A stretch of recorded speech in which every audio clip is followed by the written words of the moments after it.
Good morning, and welcome to today's webinar, Safety 2026, Setting Up for Success. My name is Jean Fong, and I'm with the Manufacturing Safety Alliance of BC, and I will be your technical host today. If you need to adjust your audio settings, click the microphone icon at the bottom left of your screen, then click the up or down arrow to adjust the volume.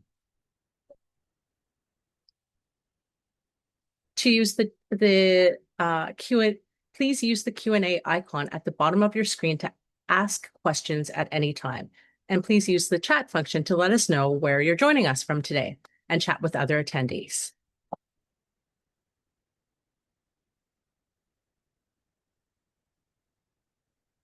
And that's where you will find that. Joining us today to moderate this session is Doris Tomian,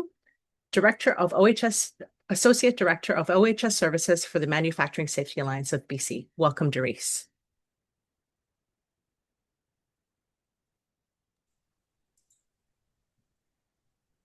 Good morning. Thanks, Jean.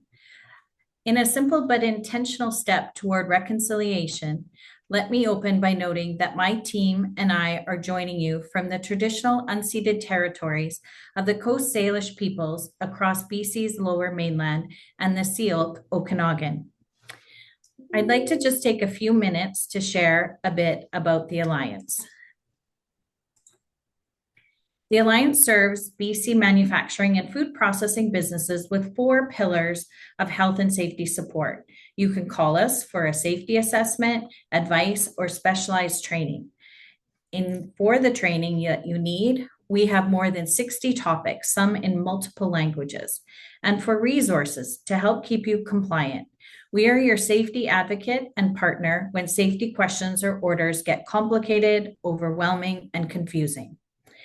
As business and safety leaders, we know that we can't effectively improve what we can't measure.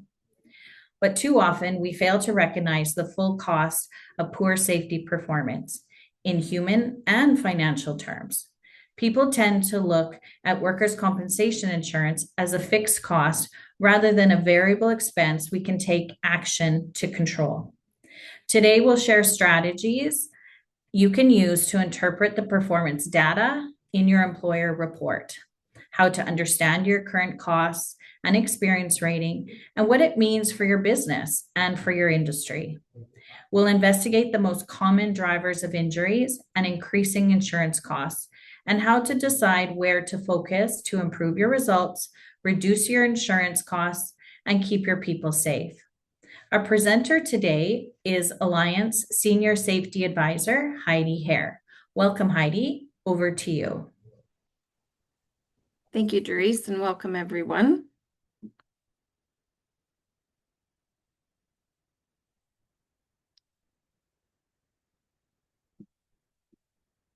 So as Doris mentioned, we're going to talk about your report card today. We're going to show you how you will access this report card, and we'll go through some of the steps involved to get the reports coming out, to look at industry statistics and see how you compare as a company as a whole. Discuss briefly about how, if you don't have access to this report card, what you can do with some of the resources available from WorkSafe to get you the industry stats. We're going to walk through how we can apply this report card data to a risk management model. And then, as Doris said, we're going to explore some tools that you can use to help prevent injuries and reduce your insurance premiums. So the first thing I'm going to do is just going to show you sort of a walkthrough of where this is on the WorkSafeBC website. All of the links will be available to you after the webinar through our website or an email. However, our lovely marketing team will get this out to you, but they will all be available to you. So this is your online login access. So normally this is somebody who's accounting, HR, owner. You have access to this to submit your claims, to submit your payroll, etc. So not always the safety people have this, but sometimes they do. So we log in and we get our home page. And from here, you can see we've got a variety of little tabs that we can go into. We can pull out a clearance letter if we have to. We can enter our payroll, etc. So we want to look and focus on our health and safety planning toolkit. This is where we're going to go to be able to access these reports and pull up the information that we need to get for doing the planning and seeing how we are doing with our rates.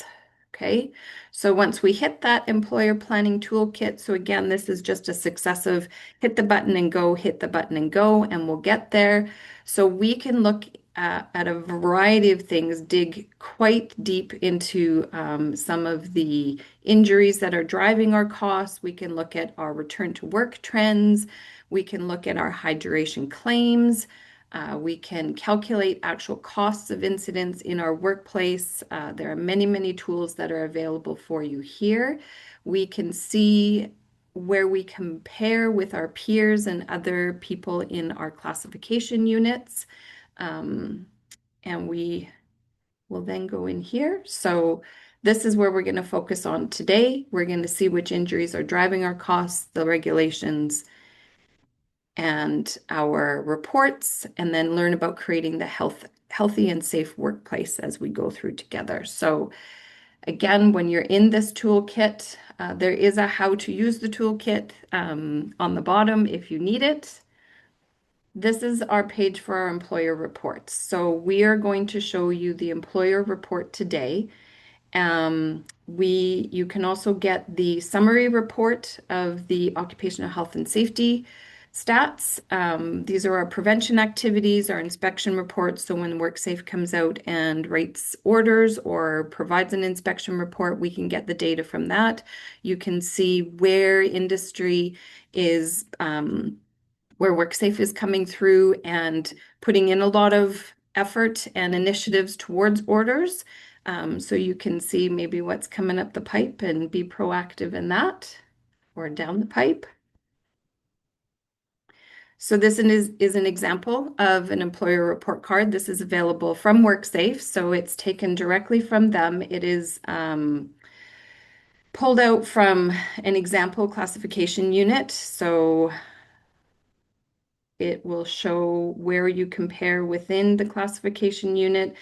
This company doesn't have a very good experience rating, so they are a 41% surcharge. So they're paying 41% over the base rate of the current classification unit. So if your base rate is 1.2, then they're paying 41% over that. So this is an example of the report. It's very small to see, but with the magic of screens, we can start to dig in and look at where these costs are coming. So why are we paying 41% over? Because we've got some injuries happening. We can look at where they're going on. So we've got back strains, we've got lacerations, chemical burns, heat burns, so a lot of burns. So when we look at this, we want to start looking at what is happening. Why are we burning ourselves? Where are we burning ourselves? So 83% of our injuries are coming from wrists, fingers, and hands, right? So we start to look at these things. And then we look at our programs to see what we should be doing.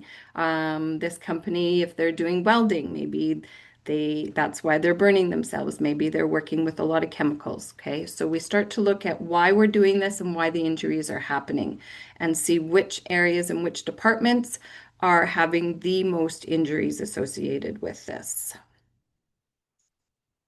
So this one is our claims characteristics. So again, we come in and we say exposure to heat or cold, fall from same level. Struck by, struck against, fall from elevation. Okay, so we've got a very good summary of where the characteristics of our claims are coming from. And again, we can look at our programs, we can look at our processes and see where we can improve, prevent, or eliminate these exposures altogether. So that is the intent here. These are all very much lagging indicators. They do come out a year or so behind. I believe WorkSafe can be anywhere from I think the new ones just came out in January 2026. So these are our, again, some more claims characteristics here. Just giving us some more detail. The more detail we have, the easier it is to be able to look at our programs and processes and see where we can make improvements on there. Our inspection reports. So these are our compliance activities. This is WorkSafeBC coming out to site. They may come out and do a walkthrough, which you will get an inspection report. They might not necessarily write orders for you, but you will get an inspection report when an officer comes out. So if they issue you corrective orders, then that comes out and that gets tracked as well. So you can see in 2016, they had 7 inspection reports and 4 corrective action or corrective orders were issued. Okay, so we can work with you on these orders for compliance. Again, you look at it and say, well, we didn't get any orders. That's great. But what's happening in industry? What is WorkSafe writing orders for in the same industry that we're working in? And maybe we need to look at those and become proactive with it. Okay. Our experience rating and trends. So I'm hoping this gives us a little bit better picture of it here. So here's your CU base rate at the bottom. So we'll look at this 40.9%. So our base rate is 94 cents. And what this company is paying is $1.33. There's some WorkSafe fantastic math that goes on behind the scene. I don't know that any of us have ever been able to figure out the math to be able to get this experience rating percent, but it's there and it comes out. But this company is paying about 40 cents on the dollar more than anybody else in the classification unit. What this also does is it drives the base rate for the entire classification unit. So we want to make sure that if we have these high experience ratings, we get them down because it does impact the base rate for the whole classification unit. So it's sort of like when you come to work and you keep everyone safe, you keep yourself safe and you keep them safe. It's not just about you. You want to impact everybody at work. So what we end up getting as another screen in a report is our risk rated score.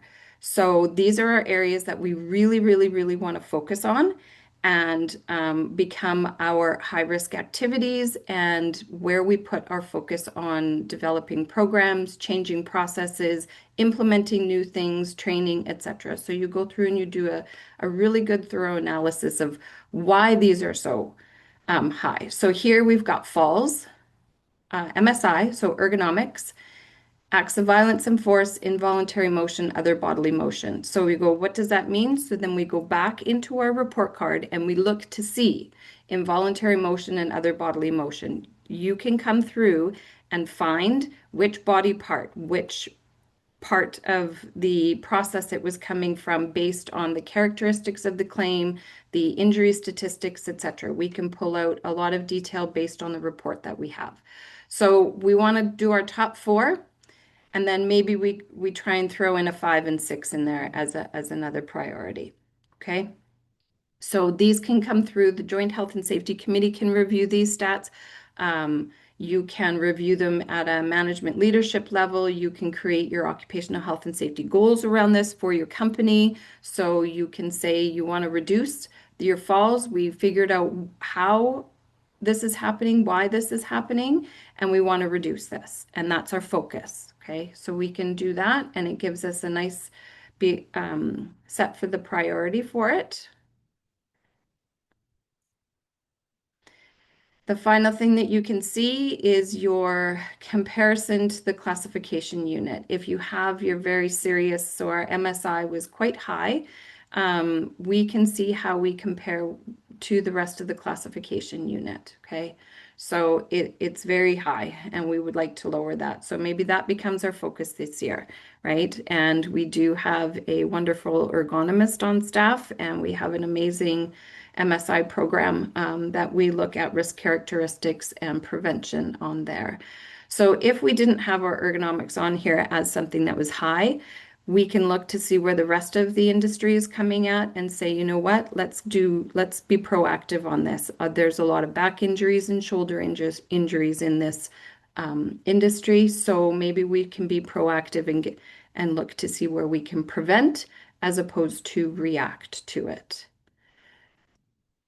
So if you don't have access to the report card, so you can still go to WorkSafeBC and pull up your industry statistics. You can dig quite deep into the year. You can do up to 5 years back.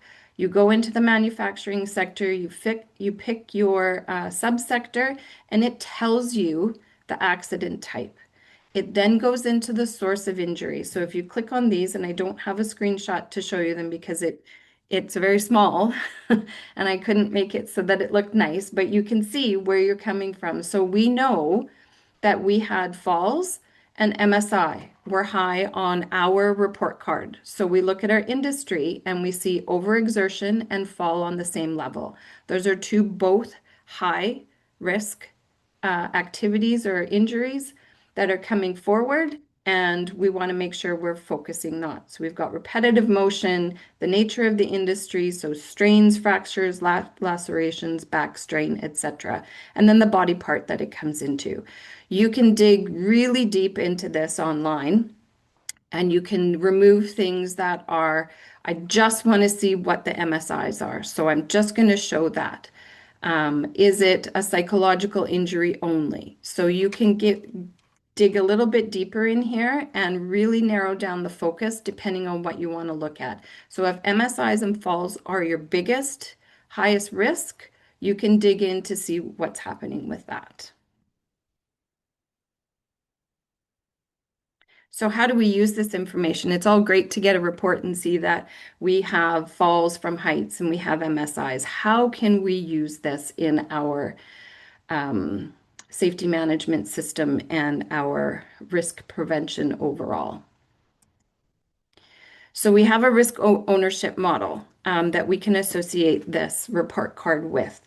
It turns out to be what the business actually needs. There's clear visibility on what can seriously hurt people and stop operations. So it's not just about safety and people, it's about making sure that there's risk identified with the business and being able to have some business continuity in there. The simple tools for frontline workers and managers, okay, our Joint Health and Safety Committee. So they can take these stats from the report card and they can look at it and they can trend it, and they should be doing this. You can set your Joint Health and Safety Committee goals. You can set your company health and safety goals. You can determine which programs should be a higher priority for review this year, okay? We put in observations from supervisors, inspections. There gets a lot of ownership here to leaders, and we make sure that everything is aligned very clearly to safety, to leadership, and to operation.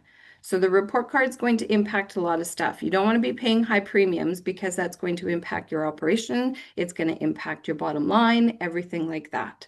So we want to make sure that we reinforce through this risk ownership model that safety is not just delegated to safety. All of this is about the business and the operations. Okay, so how do we align it? Our hazard identification, it's tied to task planning, asset risk, and processes. There's integration with planning and scheduling, maintenance. So let's do some preventative maintenance here. Have we found that the burns are as a result of cleaning equipment, toxic processes, chemical burns, etc.? Is our training and competency framework. So we can include and improve training within the organization. This framework also is going to mirror how operational performance, costs, and reliability are managed. So safety becomes integrated with all of these things as a business as a whole. The report card can lead you to provide information to see where you should focus and what needs to be done. So the shortfalls of the report card, it is lagging. Okay, so this is a reactive, it is not proactive. We want to take this report card and make it proactive. We want to make it some leading indicators, and we'll talk about that a little bit later on. It doesn't replace hazard identification, field leadership, and frontline accountability. And sometimes if it's misused, you go, well, we don't want any more claims, so don't report it. So we have to watch for that not being an outcome of it. So our risk areas and our report card indicators here, and who's going to own this risk? So again, it's not just safety, it's not just the Joint Health and Safety Committee. Our serious injuries and fatalities, our MSIs, they are all indicated on the report card, okay? So we can certainly get our MSI claims and trends coming out of these report cards. Operations manager and Joint Health and Safety Committee are the risk owner on this. So the Joint Committee can do assessments, they can make sure the program is working, they can look at working with the ergonomist to come up with tools of improvement, etc. Okay, so we can look at our inspection history. Contractors, are we having issues with contractors? Well, now that maybe comes into our procurement process and we have to have a more robust contractor safety program. Okay, the end is that we want our experience rating to be lowered and we want everybody to come home or to come to work and go home safely. So linked to risk, our MSI claims, are ergonomic controls effective? Can we look to make sure that we've done something and we're actually seeing a reduction in the injury reporting, okay? Repeated orders, why are these happening, okay? What can we look at to see how we can prevent these repeated orders coming into us?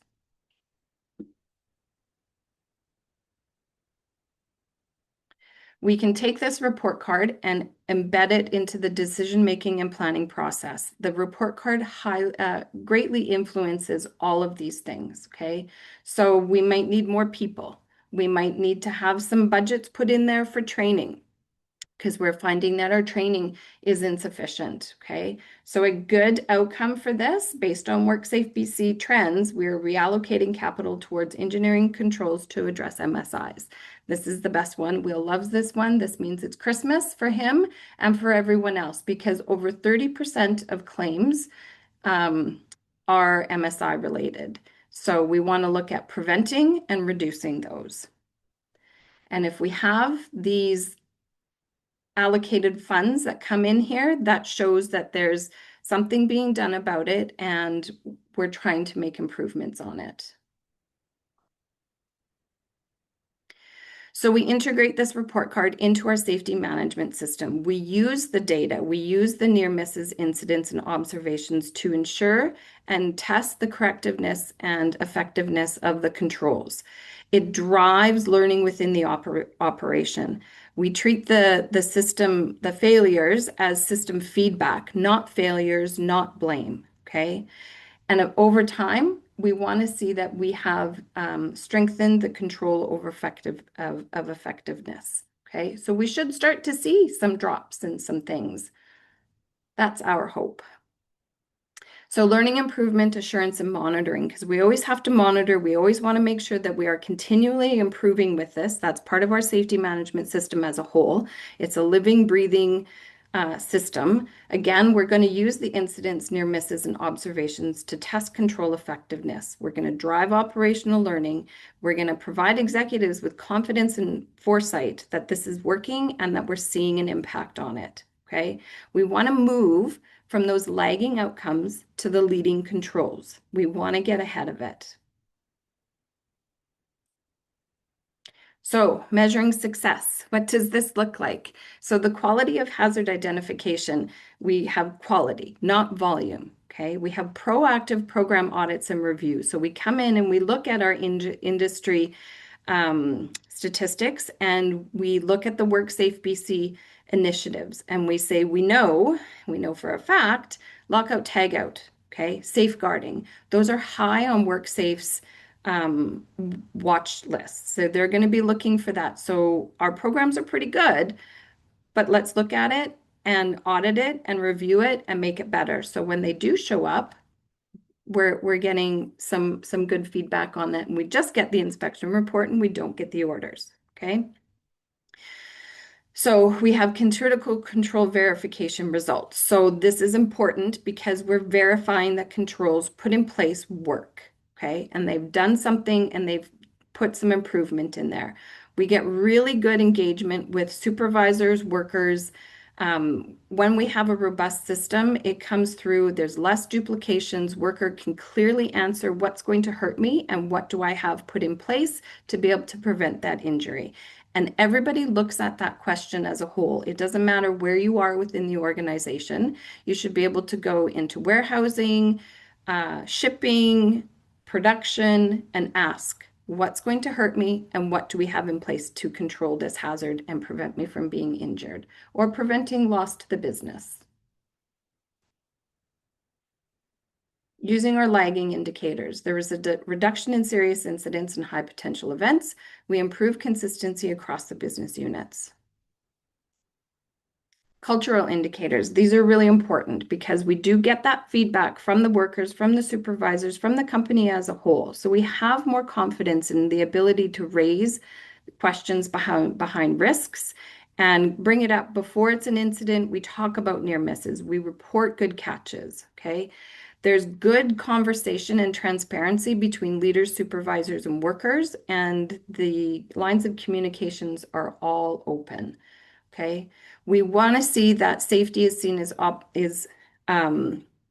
not just paperwork. We're not just pushing paper here and collecting data and stacks of paper. We want to be able to go through this and use this to measure and reduce risk and make all of this data worthwhile and come through and have everybody feel very confident in what it is that we're doing.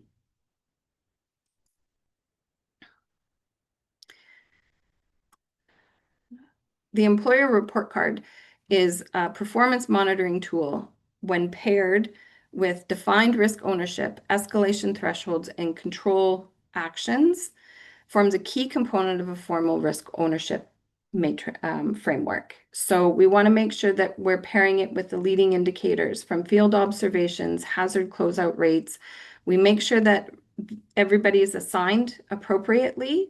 The risk owner is assigned, not just assigned to safety, okay? So operations is responsible for it and safety enables and supports it, okay? We want to make sure that we use this for planning for future.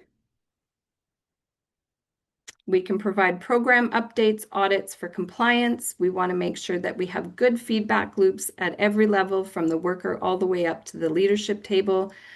We want to make sure that we create good goals within the organization as well as within the Joint Health and Safety Committee. And that is it. We will open it up to questions and I will stop sharing my screen now.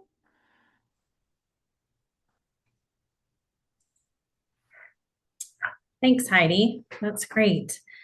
I do have some questions that are coming in from the attendees, so thank you for that. I think, as I sat and listened, one of the key takeaways, like you mentioned, or we're discussing, are the trends. And the trends not only illuminate the opportunities of the root cause and how we can improve, but it also, if we are tracking it, it also then identifies the successes. And as we see those numbers come down, those are the things that we can celebrate and provides motivation to your Joint Health Safety Committee, the workers, et cetera. So the trends just help in so many ways as far tracking it, as far as even your cultural impact. So the other thing that I want to mention, we talked a lot about the cost, the dollar cost in the experience rating, how much it's costing if you have a high experience rating.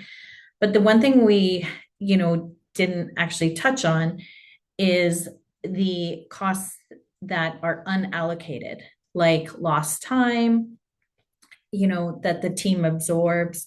Other people have to step in because these people are away. If you have a high injury rate, the costs of burnout, dissatisfaction, frustration in the job, possibly other people are getting injured because they're trying to do too much because other people are missing. So these are all things that, also impact, how things are going to go for if you're not paying attention to the experience rating and the trends.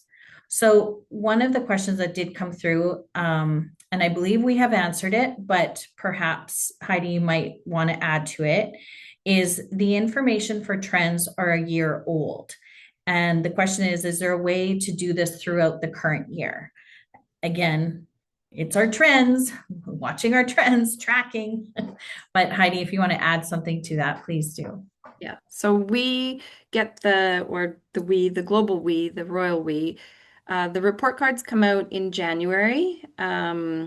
Doris can confirm if they come out another time of the year. So the statistics will come out, they get updated. But what you should be doing is through your Joint Health and Safety Committee, you should be tracking your current trends, your first aids, your lost times, your medicals, your near misses, the results of inspection reports, so that you start to see a snapshot of this month's injuries, trends, and statistics. You start to compare it to what you were seeing last year, and you become proactive with it and say, we're going to go in and we're going to put in a new glove policy, and we're going to go and buy some new gloves, and we're going to try and roll them out and see what is the best one, whatever it is you're doing. So you can get in the moment through your monthly Joint Health and Safety Committee trends and stats, which everybody should be doing.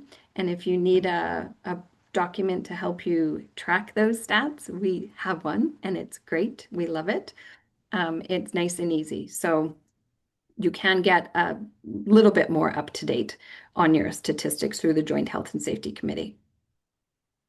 Okay, great. Someone also noted, we are watching a progressive shift from objective claims to subjective types in recent years. Are WorkSafe and other systems equipped well with proper tools to evaluate their accuracy? That one's a tough one. We do have, if you look at the website where you can pull up the industry statistics, there are components to look at psychological, mental health claims, and that is probably a little bit, it's becoming a more common thing to look at that, as opposed to just the injury and having to go for physical therapy or anything like that. So they do look into it. I'm not sure if they're equipped to do it. I think they are, because it's something that's coming up. And if we're looking at the psychological safety and we're looking at the mental health claims, they have the ability to do that. I'm just going to look at my screen with. Sure. While you're doing that, I think I would also like to speak to that from the perspective of being proactive. So, as I mentioned earlier, when you have a company that has high injury statistics and people are off, other people are having to cover, or maybe they're even having to do a job that they're not properly trained in, but they're forced into it because the other person is away. Those are all things that potentially lead to this subjective type of injury where people are stressed, where people feel like, you know what, I just can't come into work. So we have Dr. Steve Conway, who is head of our psychological health and leadership. So this is one area, it speaks to the culture of your company. He can provide training. He has a number of great workshops that he does where you can be proactive. So again, it's all tied together, the subjective and I guess the objective claims. And it's like Heidi was saying with the physical claims, as you're tracking it, you're identifying the root cause. You then have to put controls and safe work procedures in place so that you can eliminate them or at least mitigate them, right? You want to be proactive. Well, same with the psychological and the subjective types. If you work at being proactive by putting workshops, by providing training, these are all things that can be very effective and the tools to help improve that. So Heidi, I don't know if you were able to find anything a Yep. resource or anything, but Not a resource, but just sort of a confirmation. So if we look at our statistics and we see lost time injuries on there, so these types of claims are going to come up as a short-term or a long-term uh, loss of time. Okay, so they're not going to come up with a first aid or a medical. So if you look at this and you say, where are my lost times injuries coming from? You can see where they're coming from, and then you can see that they were associated with a stress claim. Okay, so then you come in and you go, what's causing the stress? Well, overwork, processes, improvements, etc. And then you start to look at your culture. Okay, so you can see from your report card where your lost times come from. And if this is a psychological lost time, then you can certainly address that. um, so a report card source of injury shows people. What is this indicating? So those are your workers. So if you have warehouse workers, production workers, office workers, frontline workers, it can dig out into the age that it's coming from. So maybe your injuries are happening with your new and young workers. So I think they put it 15 to 24 and then 24 to 40, that sort of thing. So you can see the population that have injuries. You can see the type of workers. So it's going to be most of your injuries are coming from your warehouse workers. So you have that ability. This report card doesn't show in detail because they're not defined as a CU in here. So, but when you bring up your report card, it will have your workers because when you report your injuries, you say that it was Todd and Todd works in the distribution center. So you know that as well as through your tracking and trending through your joint committee, because your joint committee will come in and say, we had 5 injuries this month in our warehouse department. So you can focus on your high risk injury or your repeat injury areas. So it will give you a more detailed description and characteristic of your people based on your classification unit and your reporting. Right.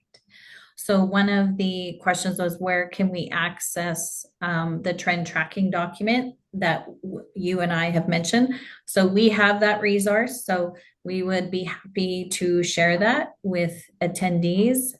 It's something that all of our advisors recommend and provide to their clients if in fact the company client isn't currently tracking, because it's so important to know and to be able to identify the root cause. So great ask, and I'm happy to share with you. So the next question is, what kinds of things tend to trigger WorkSafeBC inspections? Well, I think we know the answer to that one. Well, if I were to put some money on it right now, MSIs are high because, like we said, they account for over 30% of reported injuries. So that is a big focus. If we had to pull our advisors right now and we look at just the last 3 months, lockout, tagout, and safeguarding. Cranes are another one. Cranes maybe come into the construction industry, but we do have hoists and cranes within manufacturing. So they are looking at that based on the high incident rates that are happening within other industries. So they start to poke around and they go, what's manufacturing doing with their cranes and hoists? Are they following things? So there are, WorkSafe does sort of release an initiatives. It's there on our on their webpage, and they say these are the things we're looking at, and then we try and get ahead of that and say, okay, guys, this is what WorkSafe is looking at, and we come in and say, here's your report card. So the idea behind this is January. I think when we first discussed this, it's like you got to get ready for your accountant. It comes up every year. We're going to go through and we're going to put an action plan through. We look at our report card. We see where we need to start being preventive and proactive. Then we look to see what initiatives are coming through for WorkSafe based on what they say they're doing and then what MSA sees in the field what they're doing. It usually is about the same. And then create an action plan and you can really get ahead of the game on that one. So, but And definitely safeguarding and lockout are yeah, high. yeah. So for sure, the WorkSafe initiatives are a key thing. And as Heidi mentioned, we try to ensure that we address them. We have toolbox talks that also address a lot of the initiatives to kind of help train workers on the floor. But one of the big things that does for sure trigger the WorkSafe inspections is if you have a high experience rating, which is why we're on this call today. So if you have a high experience rating, WorkSafe has a special column for you, and those officers are often, you know, focusing in, and you will see them stop by. It's sadly, it's not a matter of if, it's just when. So that is why our focus as well, not just because of WorkSafe coming to visit, but most importantly, because people with high experience rating are injuring workers, and we are here to help stop that and to help give you the tools and the support you need so that your workers can go home safely. So, yeah, so that's what triggers it, and so obviously we need to stop that. So here's another good question. How can a safety coordinator committee engage senior leaders, operational leaders, and maintenance with the proposed risk ownership model? So taking the report card and looking at the injury rates, seeing where they are showing up in specific operational processes, departments, you can come in and say, this is where our highest injuries are. This is our highest risk workers.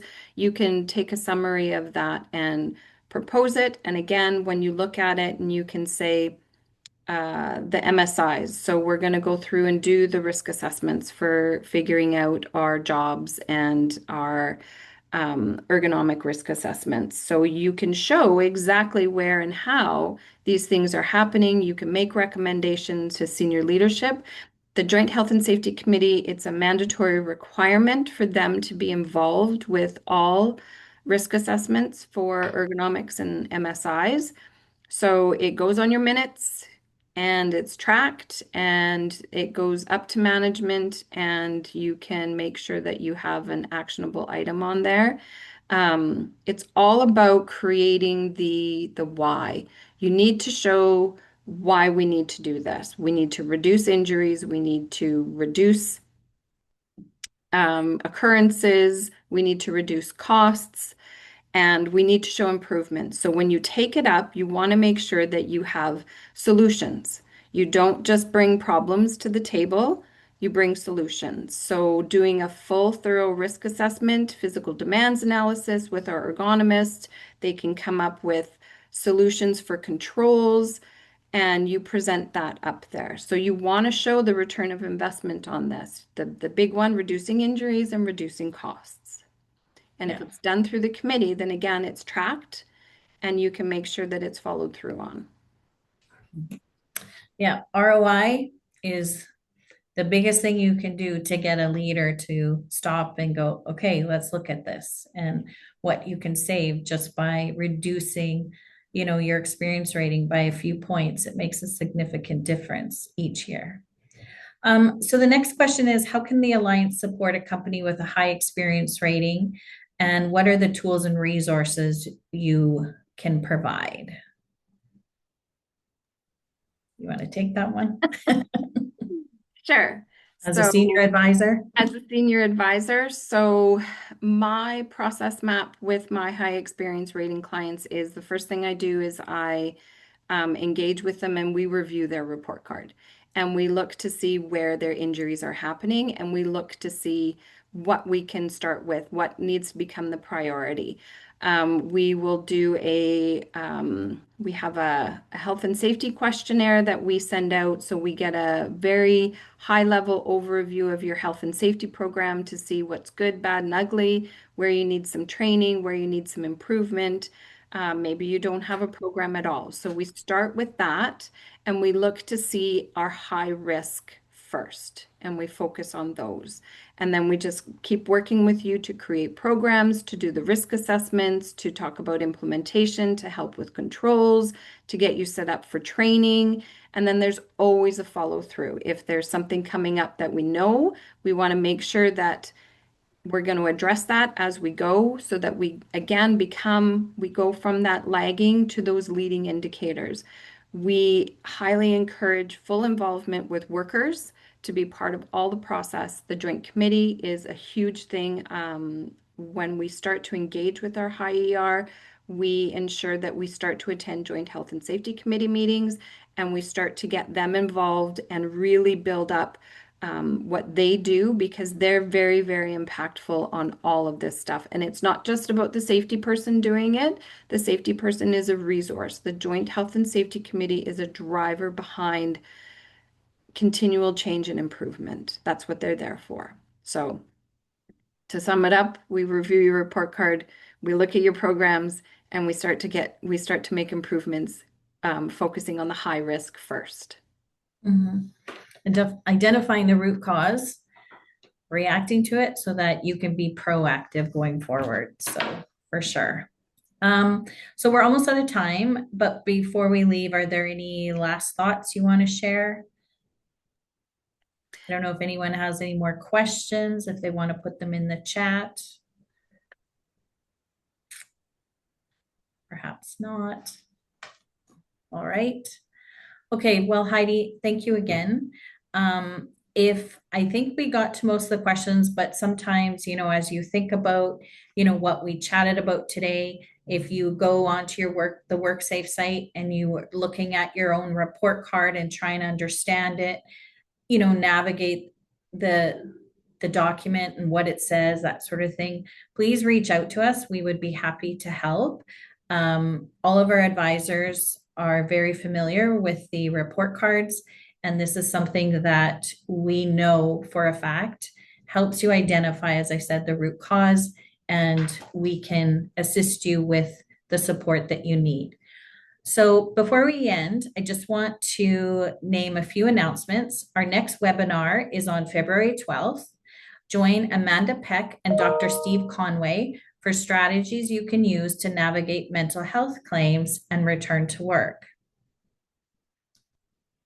Don't miss your chance. Also, we have the Pinnacle Awards coming up. So don't miss your chance to nominate your company, safety committee, or a leader for a Safety Excellence Award. We've extended the nomination period for one more week, so please find the nomination link in the chat. I can speak from last year. It was an amazing evening, and it was so well received, and it's quite a special night to have people recognized for the hard work and for the efforts that they're putting in for their teams. So I encourage everyone to really take a moment and think of someone that may be making a difference in your company and work and being a safety advocate. And then lastly, we have Make It Safes coming up. So we have local safety community at Make It Safe this spring on Vancouver Island, March 31st, and then the Okanagan, April 23rd. So not only do we have the Make It Safe Vancouver in October, but we are doing our best to bring Make It Safe to you so that you can all take advantage, participate, and attend. So lock in the lowest rate now for your safety leaders and committee when you save your seats for early bird pricing. And lastly, even if you're not a member, you can take advantage of our extensive training library. We currently have a promotion on right now. When you book on-site training before February 27th for a class anytime before September 30th, you'll save 20%. So again, the details will be in the chat. My team is putting that in there for you all. And yeah, as we bring these webinars to you, we are trying to ensure that they're value added, that they provide insight and support to you. So please feel free to share your feedback, topic suggestions in the survey as you leave, because we're always looking for new things to share with you. And just want to thank you again for joining us, and please watch for a follow-up email with today's recording. So thank you again, everyone, for joining. Have a wonderful afternoon.